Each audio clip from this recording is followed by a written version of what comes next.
დიახ. მეხუთე საფუძველი ვარ მიგეთ ავტორებს. კი ბატონო. საბჭოთა ზერვამოს მეხუთე საფუძველი ამიყვანისო. კი ბატონო. საჯარო. მეხუთე საფუძველი ვარ.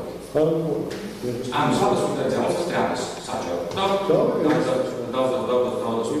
მას შეუძლია ამიცოს თქვენი გავლენის მაჩვენებელს. კი ბატონო. იქამდე საბჭოთა თქვენ მეხუთე საფუძველი ოდესმე ავადნი ყავთ? არასდროს. პირველ შეფთობა იყო, ხო? მეხუთე არ მომხმარეს, მერვეზე გავიყვანე. მანამდე ხო არ მოხდა აფანას მასაკრესთან დაკავშირებით. არ მქონია მანამდე შეხედა. აი მეხუთე საფუძველი თქვენ გამილიანს აი ლიფტიდან გავდივართ მეხუთე საფუძველი, რომელ ხარეს არის თქვენი ოფისი?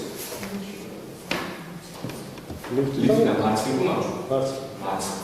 მარცხნივ რო შევდივართ, თქვენს ოფისს ან ოთახს გააწერია? არა. მილია თოთაძის ოთახს? არა. კარგი. უფროსი არც ეწარია? არა. არა. და შევედით მარცხნივ და რომელი ოთახია თქვენი მარცხნივ? ვედი, ისე თუ ძალიან. რამდენი წელი არის? 5 წელი.